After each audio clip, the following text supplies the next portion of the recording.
The Dark Enlightenment Part 4D, Odd Marriages. Nick Land. The origins of the word cracker as a term of ethnic derision are distant and obscure. It seems to have already circulated, as a slur targeting poor southern whites of predominantly Celtic ancestry, in the mid-18th century, derived perhaps from corn cracker or the Scots-Irish crack, banter. The rich semantic complexion of the term, inextricable from the identification of elaborate racial, cultural, and class characteristics, is comparable to that of its unmentionable dusky cousin, the N-word, and draws from the same well of generally recognized but forbidden truths. In particular, and emphatically, it testifies to the illicit truism that people are more excited and animated by their differences than by their commonalities, clinging bitterly or at least tenaciously, to their non-uniformity, and obstinately resisting the universal categories of enlightened population management. Crackers are grit in the clockwork of progress. The most delectable features of the slur, however, are entirely fortuitous or Kabbalistic. Crackers break codes, safes, organic chemicals, sealed or bonded systems of all kinds, with eventual geopolitical implication. They anticipate a crack-up, schism or secession, confirming their association with the anathematized disintegrative undercurrent of Anglophone history. No surprise, then, despite the linguistic jumps and glitching, that the figure of the recalcitrant cracker evokes a still unpacified South, insubordinate to the manifest destiny of union.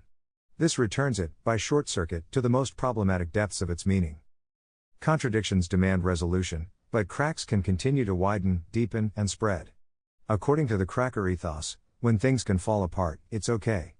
There's no need to reach agreement, when it's possible to split. This cussedness, pursued to its limit, tends to a hillbilly stereotype set in a shack or rusting trailer at the end of an Appalachian mountain path, where all economic transactions are conducted in cash, or moonshine, interactions with government agents are conducted across the barrel of a loaded shotgun, and timeless anti-political wisdom is summed in the "don't tread on me" reflex, "get off my porch." Naturally, this disdain for integrative debate, dialectics, is coded within the mainstream of Anglo-centric global history, which is to say, Yankee evangelical Puritanism, as a deficiency not only of cultural sophistication, but also of basic intelligence, and even the most scrupulous adherent of social constructivist righteousness immediately reverts to hard hereditary and psychometrics when confronted by cracker obstreperousness. To those for whom a broad trend of socio-political progress seems like a simple, incontestable fact, the refusal to recognize anything of the kind is perceived as clear evidence of retardation. Since stereotypes generally have high statistical truth value, it's more than possible that crackers are clustered heavily on the left of the white IQ bell curve, concentrated there by generations of dysgenic pressure. If, as Charles Murray argues, the efficiency of meritocratic selection within American society has steadily risen and conspired with assortative mating to transform class differences into genetic castes, it would be passing strange if the cracker stratum were to be characterized by conspicuous cognitive elevation. Yet some awkwardly intriguing questions intervene at this point, as long as one diligently pursues the stereotype. Assortative mating? How can that work, when crackers marry their cousins? Oh yes, there's that. Drawing on population groups beyond the northwestern Hainault line, traditional cracker kinship patterns are notably atypical of the exogamous Anglo-WASP norm. The tireless Chick is the crucial resource on this topic. Over the course of a truly monumental series of blog posts, she employs Hamiltonian conceptual tools to investigate the borderland where nature and culture intersect, comprising kinship structures, the differentiations they require in the calculus of inclusive fitness, and the distinctive ethnic profiles in the evolutionary psychology of altruism that result. In particular, she directs attention to the abnormality of Northwest European history, where obligatory exogamy, through rigorous proscription of cousin marriage, has prevailed for 1,600 years.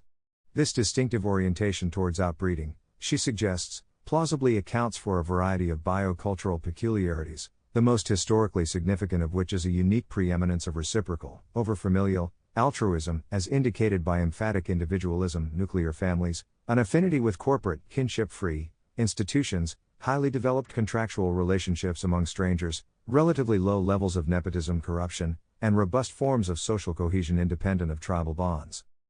Inbreeding, in contrast, creates a selective environment favoring tribal collectivism, extended systems of family loyalty and honor, distrust of non-relatives and impersonal institutions, and, in general, those clannish traits which mesh uncomfortably with the leading values of Eurocentric modernity, and are thus denounced for their primitive xenophobia and corruption. Clannish values, of course, are bred in clans, such as those populating Britain's Celtic fringe and borderlands, where cousin marriage persisted, along with its associated socioeconomic and cultural forms, especially herding, rather than farming, and a disposition towards extreme, vendetta-style violence.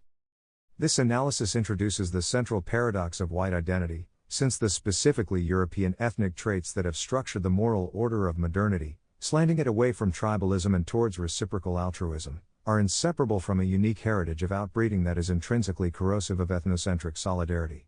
In other words, it is almost exactly weak ethnic groupishness that makes a group ethnically modernistic, competent at corporate, non-familial, institution building, and thus objectively privileged, advantaged within the dynamic of modernity.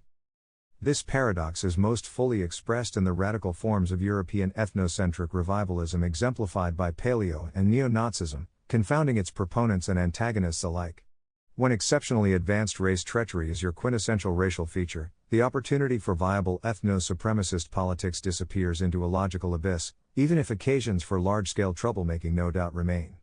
Admittedly, a Nazi, by definition, is willing and eager to sacrifice modernity upon the altar of racial purity, but this is either not to understand, or to tragically affirm, the inevitable consequence, which is to be outmodernized and thus defeated. Identity politics is for losers, inherently and unalterably, due to an essentially parasitical character that only works from the left. Because inbreeding systematically contraindicates for modern power, racial Übermensch can make no real sense. In any case, however endlessly fascinating Nazis may be, they are not any kind of reliable key to the history or direction of cracker culture, beyond setting a logical limit to the programmatic construction and usage of white identity politics. Tattooing swastikas on their foreheads does nothing to change that. Hatfields versus McCoys is more pushed on than Teuton. The conjunction taking place in the cracker factory is quite different, and far more perplexing, entangling the urbane, cosmopolitan advocates of hypercontractarian marketization with romantic traditionalists, ethno-particularists, and nostalgics of the lost cause. It is first necessary to understand this entanglement in its full, mind-melting weirdness, before exploring its lessons. For that, some semi-random stripped-down data points might be helpful. The Mises Institute was founded in Auburn, Alabama. Ron Paul newsletters from the 1980s contain remarks of a decidedly Derbyshirean hue. Derbyshire hearts Ron Paul. Murray Rothbard has written in defense of HBD. LouRockwell.com contributors include Thomas J. DiLorenzo and Thomas Woods. Tom Palmer doesn't heart Lou Rockwell or Hans Hermann Hoppe because together they have opened the gates of hell and welcomed the most extreme right-wing racists, nationalists, and assorted cranks. Libertarians, constitutionalists account for 20% of the SPLC Radical Right watch list: Chuck Baldwin, Michael Bolden, Tom DeWeese, Alex Jones, Cliff Kincaid, and Elmer Stewart Rhodes. Perhaps that's enough to be going on with, although there's plenty more within easy reach. These points have been selected, questionably, crudely, and prejudicially, to lend impressionistic support to a single basic thesis: fundamental socio-historical forces are crackerizing libertarianism. If the tentative research conclusions drawn by Pschick are accepted as a frame, the oddity of this marriage between libertarian and neo-Confederate themes is immediately apparent. When positioned on a biocultural axis, defined by degrees of outbreeding, the absence of overlap, or even proximity, is dramatically exposed. One pole is occupied by a radically individualistic doctrine, focused near exclusively upon mutable networks of voluntary interchange of an economic type, and notoriously insensitive to the very existence of non-negotiable social bonds. Close to the other pole lies a rich culture of local attachment, extended family, honor, contempt for commercial values, and distrust of strangers. The distilled rationality of fluid capitalism is juxtaposed to traditional hierarchy and non-alienable value. The absolute prioritization of exit is jumbled amongst folkways from which no exit is even imaginable. Stapling the two together, however, is a simple, ever more irresistible conclusion: liberty has no future in the Anglophone world outside the prospect of secession. The coming crack-up is the only way out.